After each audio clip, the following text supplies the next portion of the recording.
Je vais vous raconter l'histoire de Kawana, l'ère du patrimoine communautaire de nos villages en Casamance au Sénégal. Kawana couvre près de 10 000 hectares. C'est un écosystème estuarien de l'arrière Casamance où l'on trouve une abondance de mangroves et de petits bras de mer appelés bolons. Le problème majeur auquel étaient confrontés les pêcheurs des 8 villages de notre communauté est l'accès libre des eaux jadis gouvernées par les institutions traditionnelles locales. Cela avait entraîné la quasi-disparition des ressources halieutiques, dont des espèces emblématiques de dimension exceptionnelle. Une conséquence directe de cela était la dégradation de l'alimentation des villageois. Le constat était clair et unanime. La bonne vie nous avait quittés. Face à ce problème, les pêcheurs de Mangangoulak regroupés en associations ont réagi.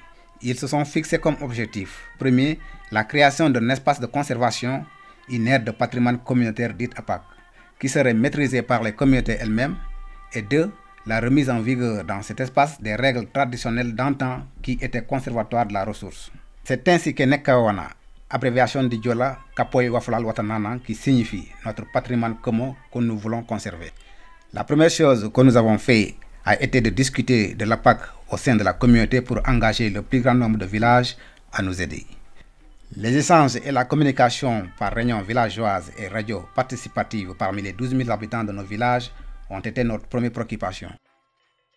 Le cœur de l'action technique a été d'établir le plan de gestion de l'APAC.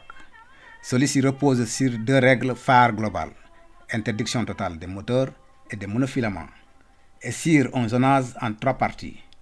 Une partie interdite d'accès à tout le monde, une partie réservée à l'utilisation des ressources par les villageois et une partie autorisée à tout le monde. Les sanctions sont réellement appliquées.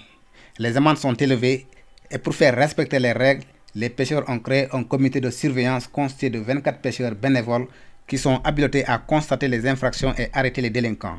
Pour financer les dépenses de carburant liées à cette surveillance, des pêches communautaires sont régulièrement organisées.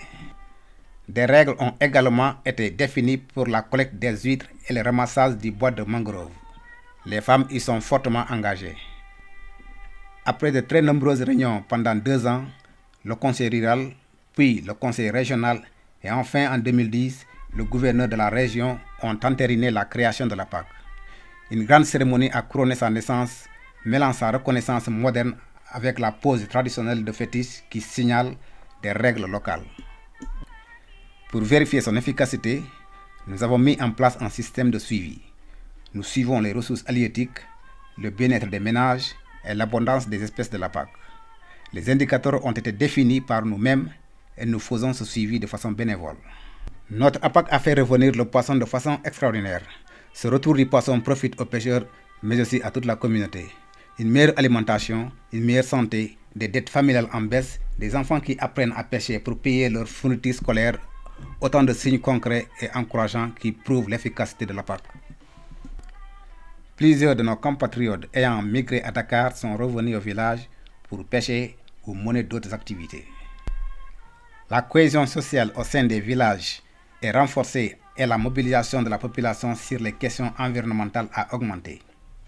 Pour preuve, la communauté a réussi à sauver sa forêt communautaire menacée par un projet de carbonisation soutenu par le président de la communauté rurale. Au début, ce sont les pêcheurs qui ont ouvert la voie de la conservation, mais maintenant, c'est toute la communauté qui s'implique dans la PAC. Aussi, la biodiversité est de retour.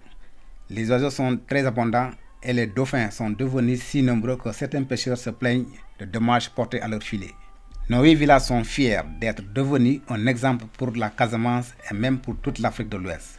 D'autres APAC sont en cours de reconnaissance légale, ouvrant le chemin vers la constitution d'un réseau d'APAC pionnier pour l'Afrique. Malgré les résultats exceptionnels de notre APAC, son avenir reste menacé. Un premier risque est d'être victime de son propre succès. La réussite de l'APAC attire un nombre croissant de pêcheurs et nous devrons réussir à contenir l'effort de pêche. Un deuxième risque est l'essoufflement de notre bénévolat. En effet, Kawana se base sur un travail totalement bénévole et nous devons trouver des solutions pour au moins compenser les surveillants qui font un travail aussi dur qu'indispensable. Un troisième risque est la perte de notre indépendance.